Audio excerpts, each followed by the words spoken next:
خطوط پیش کیا ہے، ادارہ کیسے کام کرنا چاہیے اسلامی دنیا میں اس کا خاکہ پیش کیا ہے۔ اس کے علاوہ معالم القربہ فی طلب الحزبہ، یہ علامہ محمد بن احمد کی تصنیف ہے جو ابن الاخوہ کے نام سے اسلامی تاریخ میں مشہور ہے۔ اور نہایت الرتبہ فی طلب الحزبہ، یہ عبد الرحمن نصر الشیزاری کی کتاب ہے، یہ بھی ضخیم کتاب ہے، اس میں بھی حزبہ کے انسٹیٹیوشن کی پوری تفصیل موجود ہے۔ اگر آپ ان کتابوں کو دیکھیں گے تو ایک بڑی دلچسپ تصویر آپ کے سامنے آئے گی حزبہ کی انسٹیٹیوشن کے بارے میں، اور سرکاری لوکپال جن لوکپال کے حوالے سے جو بحث جاری ہے اس وقت ہمارے ملک میں، اس بحث کے بھی سارے جوابات آپ کو ان کتابوں میں مل جائیں گے۔ میں چند ہائی لائٹس آپ کے سامنے رکھ رہا ہوں۔ نمبر 1، حزبہ کے اس ادارے کا، امبشمن کے اس ادارے کا، اسلامی لوکپال حزبہ، اس کا مقصد کیا ہو؟ ابن الاخوہ کہتے ہیں کہ مقصد یہ ہے کہ امر بالمعروف اذا ظہر ترکہ ونہی عن المنکر اذا ظہر فعلہ واصلاح بین الناس، کہ اچھی باتوں کا حکم دینا جبکہ وہ ترک ہو رہی ہیں، لوگ اس کو نہیں کر رہے ہیں، اور منکر سے روکنا جبکہ وہ لوگ اس کو کر رہے ہیں، اگر لوگ کوئی کرتے ہوئے نظر آئے منکر تو اس سے اس کو روکنا، اور انسانوں کے درمیان اصلاح کا کام کرنا، یہ گویا امبشمن کے اس ادارے کا بنیادی مقصد ہے۔ تو یہ صرف کرپشن تک محدود نہیں ہے، کرپشن اس کا ایک بڑا عنوان ضرور ہے، لیکن ہر طرح کے مظالم سرکاری اداروں کے، سرکار کے ہر طرح کے مظالم اور ہر طرح کی ایٹراسٹیز اور ہر طرح کی ناانصافیاں اس میں شامل ہیں، ان سب کو روکنے کا کام یہ ادارہ کرے گا۔ اب یہ ادارہ کیسا ہو؟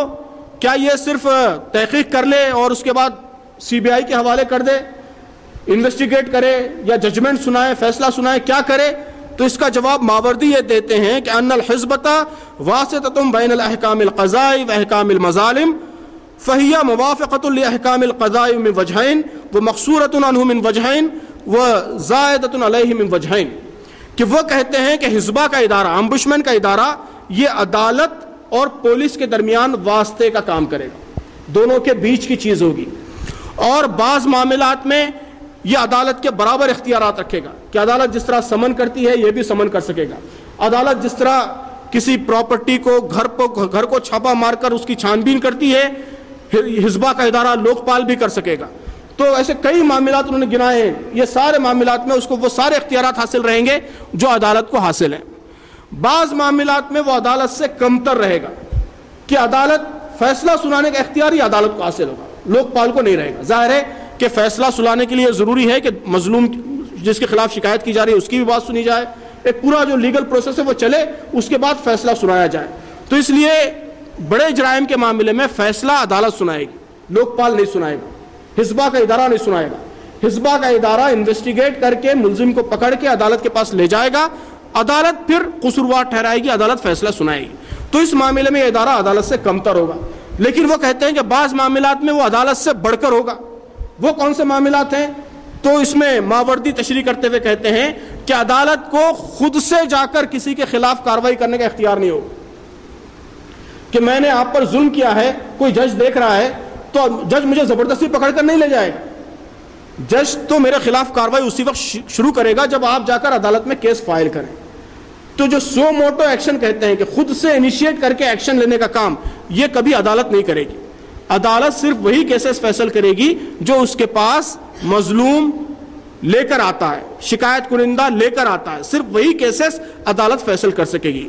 لیکن اس کے مقابلے میں حزبہ کا ادارہ، امبشمن کا ادارہ اپنے طور پر بھی ایکشن لے سکے گا، جس طرح کہ اللہ کے رسول صلی اللہ علیہ وسلم اپنے طور پر گئے، گیہوں کے ڈھیر میں ہاتھ ڈال دیا، دیکھا کہ گیہوں گیلے ہیں، کوئی ان کے پاس شکایت لے کر نہیں آیا تھا، تو عدالت تو صرف شکایتوں کی سنوائی کرے گی، لیکن حزبہ کا ادارہ اپنے طور پر مارکیٹوں میں، بازاروں میں، آفسوں میں، یہاں وہاں گھوم پھر کر دیکھے گا کہ کوئی ظلم کر رہا ہے، کوئی غلط پریکٹسز کر رہا ہے، اگر کر رہا ہے تو اپنے طور پر اس کو پکڑ لے گا۔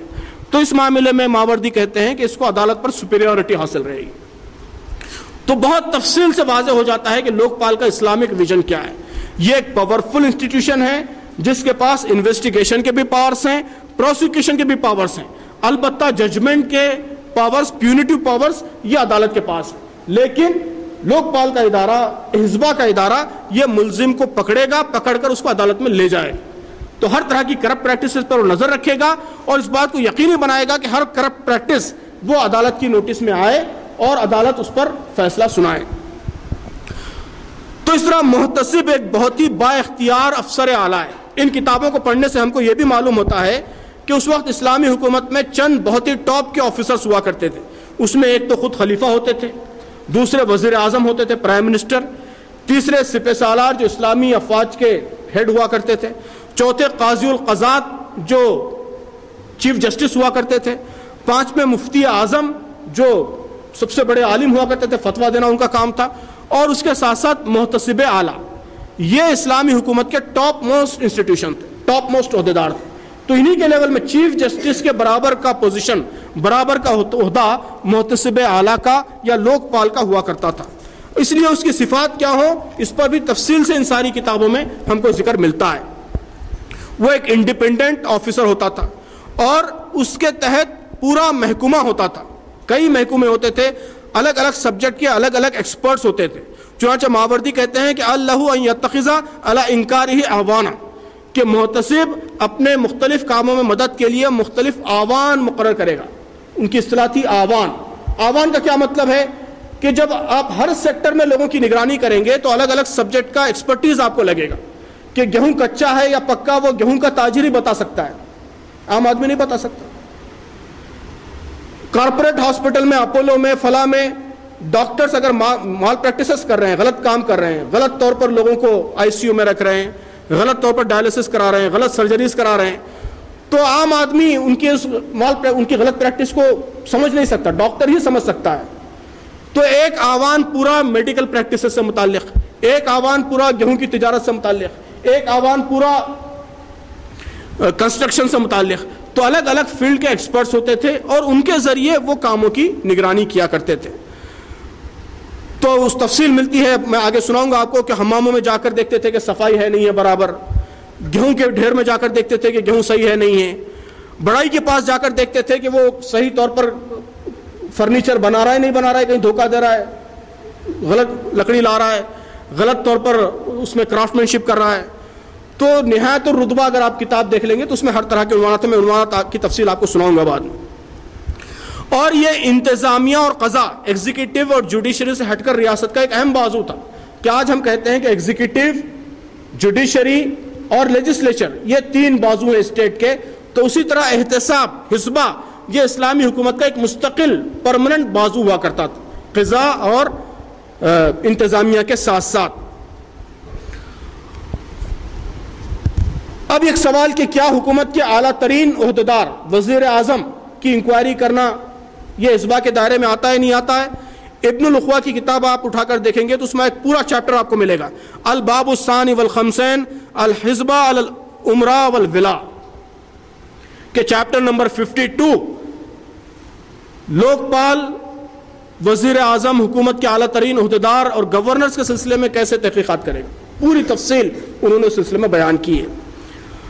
اور ماوردی نے, عدالت آتی ہے نہیں آتی ہے, بالکل عدالت بھی آتی ہے. ماوردی نے قصہ بھی نوٹ کیا ہے, ماوردی جو میں نے ابھی آپ کے سامنے ذکر کیا, ان کی کتاب کا بھی ذکر کیا, انہوں نے قصہ نوٹ کیا کہ عدلیہ قاضی القضات عمر بن حماد رحمۃ اللہ علیہ تھے. عمر بن حماد ہم میں سے بہت سے لوگ جانتے ہیں, اسلامی تاریخ میں ان کا بڑا مقام ہے, ایک بڑے زبردست چیف جسٹس گزرے ہیں, قاضی القضات گزرے ہیں. تو عمر بن حماد ایک دفعہ اپنے گھر میں بیٹھے ہوئے تھے, گھر کے باہر, اور اچانک ابراہیم بن بطحہ جو محتسب اعلیٰ تھے, جو لوک پال تھے, وہ ان کے گھر پر گئے اور گلے سے ان کو پکڑ لیا, پکڑ کر ان کی عبا کھینچتے ہوئے سڑک سے لے کر گزرنے لگے. لوگ سب جمع ہو گئے کہ یہ کیا ہو رہا ہے, اتنے بہت محترم شخصیت تھے اسلامی تاریخ میں, عمر بن حماد کا ایک مقام ہے, اتنے بڑے قاضی القضات کو لوک پال اس طرح سڑک سے کھینچتے ہوئے لے کے جا رہے ہیں. کہا کہ کیا بات ہے, کیا بات ہے, لوگ جمع ہو گئے. تو ابراہیم بن بطحہ نے اپنے تھیلے میں سے کاغذات نکالے کہ یہ فلاں مقدمہ 5 سال سے زیر التوا ہے, فلاں مقدمہ 3 سال سے زیر التوا ہے, اتنے سالوں سے لوگ انصاف کے لیے پریشان ہو رہے ہیں, گھر میں بیٹھے ہوئے ہیں. تو گھر سے گھسیٹ کر ان کو عدالت میں لے جا کر چھوڑا. تو آپ اندازہ کر سکتے ہیں کہ کتنا پاورفل یہ انسٹیٹیوشن تھا کہ چیف جسٹس کے خلاف وہ ایسی کارروائی کر سکتا تھا, اور اس کو ظاہر ہے کہ ان کے عدالتی پروسیس میں وہ مداخلت نہیں کرتے تھے, وہاں تو وہ آزاد ہیں چیف جسٹس, فیصلہ کیا سنانا ہے وہ وہاں انڈیپینڈنٹلی کریں گے. لیکن چیف جسٹس کی جو ذمہ داریاں ہیں وہ ذمہ داریاں صحیح طور پر انجام دے رہے نہیں دے رہے ہیں, وہ دیکھنا محتسب اعلیٰ کا کام. اور اس معاملے میں وہ برابر ان کی مداخلت کر سکتا تھا, خود جا کر نوٹس لے سکتا تھا ان کے کاموں کے سلسلے میں. اب میں آپ کو شیزاری کی کتاب سے کچھ عنوانات سناؤں گا جس سے آپ کو اندازہ ہوگا کہ اس کا اسکوپ کتنا وسیع. الگ الگ چیپٹرز ہیں, 82 چیپٹرز ہیں. الباب الرابع فی معرفت الموازین والمکائیل ویار الازتال والمساقیل کے چیپٹر نمبر 4 ویٹس, میجرز اور کوائنیج کے بارے کہ حکومت جو کوائنس بنا رہی ہے, سکے بنا رہی ہے, وہ صحیح بنا رہی ہے نہیں بنا رہی ہے, زیادہ بنا کے پبلک کو دھوکہ تو نہیں دے رہی ہے, انفلیشن بڑھا تو نہیں رہی ہے. محتسب اعلیٰ دیکھے گا. چیپٹر فی الحسبتی علی الحبوبیین والدقاقین, گرین اینڈ فلور مرچنٹس, آٹا بیچنے والے. فی الحسبتی علی الفرانین, اوون کیپرز, جو لوگ روٹی بنا کے دیتے ہیں اوونس میں, ان کا احتساب کیسے کیا جائے, ٹیکنیکل تفصیلات بھی ہے تفصیل سے. پھر فی الحسبتی علی العطارین, پرفیوم میکرز. فی الحسبتی علی الخیاطین, ٹیلرز, کپڑے سینے والے. فی الحسبتی علی البیاطرہ, ویٹرنری ڈاکٹرز. فی الحسبتی علی الاطباء والکحالین والمجبرین والجراحین, کہ فزیشنز, ڈاکٹرز, آنکھوں کے ڈاکٹرز, بون سیٹرز اور سرجنز. فی الحسبتی علی المؤدب الصبیان, ٹیچرز, بچوں کو پڑھانے والے جو گھروں پر آ کر بچوں کو پڑھاتے ہیں, وہ صحیح طور پر پڑھا رہے ہیں نہیں پڑھا رہے ہیں. تو ان ساری تفصیلات سے معلوم ہوتا ہے کہ اسلام جو لوک پال کا تصور دیتا ہے وہ ایک بہت ہی جامع تصور ہے. یہ نمبر 1 ایک انڈیپینڈنٹ ادارہ ہے جو حکومت سے بھی انڈیپینڈنٹ ہے, جوڈیشری سے بھی انڈیپینڈنٹ ہے, یعنی ایگزیکٹو سے بھی انڈیپینڈنٹ ہے, جوڈیشری سے بھی انڈیپینڈنٹ ہے. نمبر 1 انڈیپینڈنٹ ادارہ ہے. نمبر 2 پاورفل ادارہ ہے کہ وہ وزیر اعظم کے خلاف بھی کارروائی کر سکتا ہے, چیف جسٹس کے خلاف بھی کارروائی کر سکتا ہے, حکومت کے اعلیٰ ترین عہدیدار کے خلاف کارروائی کر سکتا ہے.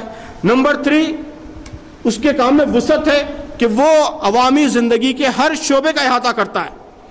وہ عدلیہ کا بھی احاطہ کرتا ہے, حکومت کا بھی احاطہ کرتا ہے, اور پرائیویٹ سیکٹر کا بھی. ابھی میں نے جو تفصیل سنائی ہے آپ کو, ٹیلرز, بچوں کو پڑھانے والے, بون سیٹرز, ظاہر ہے کہ سب پرائیویٹ سیکٹر سے متعلق ہے.